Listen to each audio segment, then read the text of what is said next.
Hi friends, it's Connie, the late blooming crafter. Since my last videos, I've actually been able to move into a spare bedroom that we had upstairs, and I feel really spoiled rotten, to be honest, because I now have a very nice craft room that I'm really enjoying. And it's summertime, and I am able to spend a little more time in here because I'm off for the summer. So that's been nice.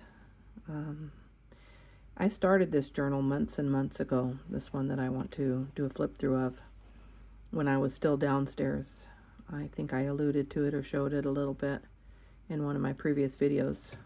I know it's been a long time since I've posted anything, but this is the second video I'm making tonight, so hopefully I'll get them up on YouTube and be able to share my journey and inspire others, hopefully, as a late blooming crafter, that if I can do this, you can do this.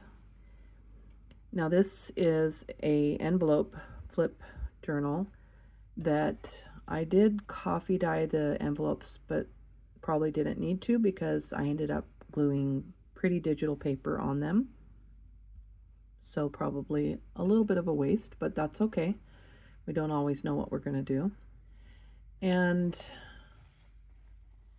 I debated and messed around quite a bit before I actually glued anything, but I mostly kind of wanted to share how I decided to attach the envelopes.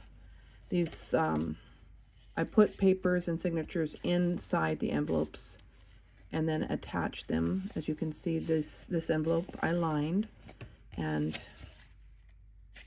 put pretty paper and lace, and to reinforce all the edges I put washi tape and then lace.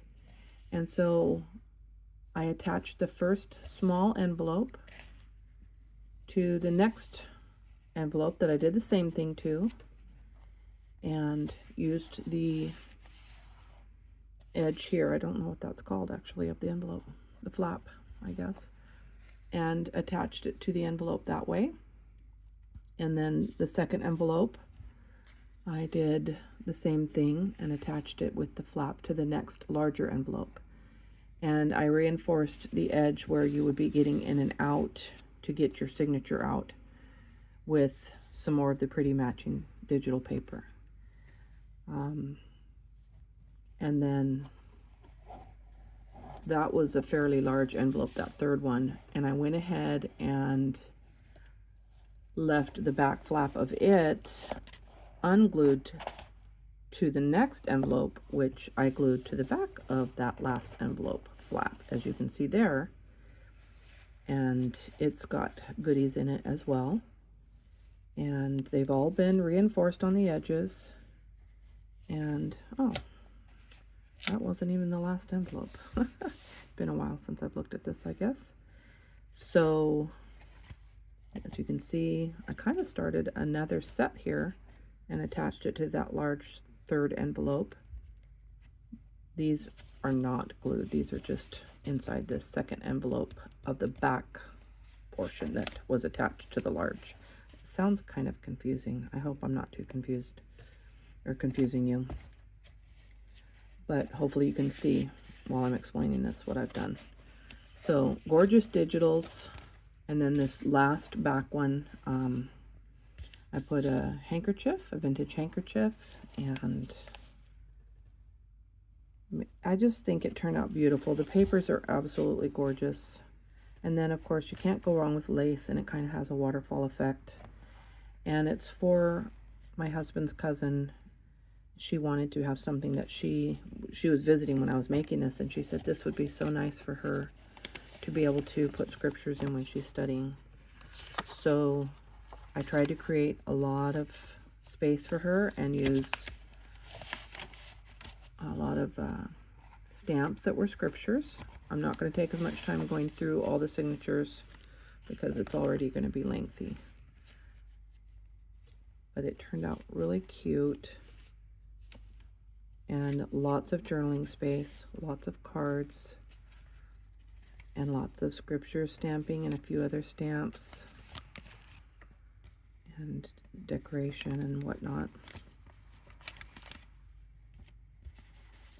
And I had debated about like sewing the signatures into the creases right there, but I just ended up thinking use these sections as areas to hold the signature rather than sewing the signature in. So this is another larger signature that's chock full of goodness and yummy prettiness and stamping, and yet lots of room for journaling.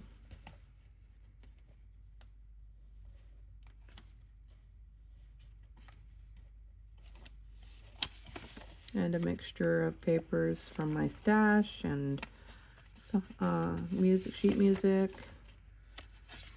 and just using what I have on hand to decorate. I made this large pocket, put some more folded paper and whatnot in there. So this was all about creating as much journaling space as I could for her and putting it in the pretty envelopes. I'm not going to take these all apart, but it's, again, just more cards and pretty paper.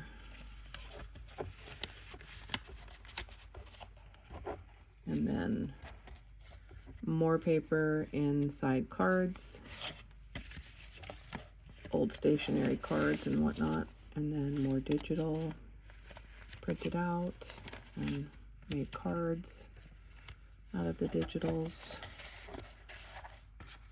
So I really like the way it took a long time because it's the first one I ever did, and I didn't have a lot of time at the time to work on it, so it really was like a long process of doing this, but I love the end result. And just to give her a little bit more space, I went ahead and I didn't glue this envelope.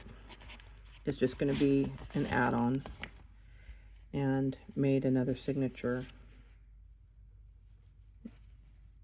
just so she could have a lot more writing space and journaling.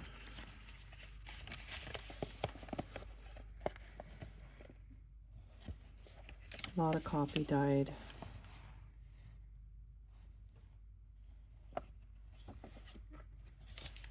I think it turned out pretty sweet. This is actually a very old, as you can see, 1991. I went through my cedar chest and all my old cards and letters and cut out some stamps that I might be able to include.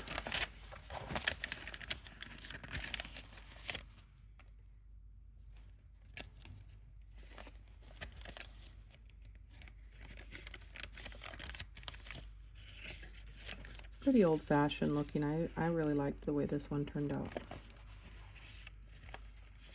The whole journal set, the envelopes and everything.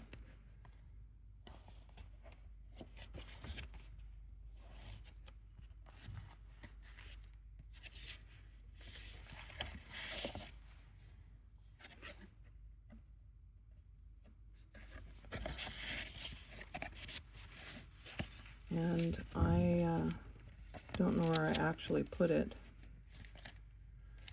Must be in one of the other signatures, but I came across something that actually was from her uncle that my husband had. It was an old receipt that has his name on it. So I thought that was kind of special too, to include that. So anyway, that's that. That's the extra add-on to her journal. So I hope you like the journal, the envelope flip journal. I think I will probably try to link the Etsy creator of these digitals, and I'll put that in the information for you. Thank you so much for watching, and I hope I've inspired you, and that you know that if I can do it, you can do it too. It's so fun to make beautiful journals. It really is satisfying. And then to give them, it's just such a special gift. Take care, and thanks for watching. And if you liked my video, please give me a thumbs up and subscribe and share if you'd like. Thank you. Take care.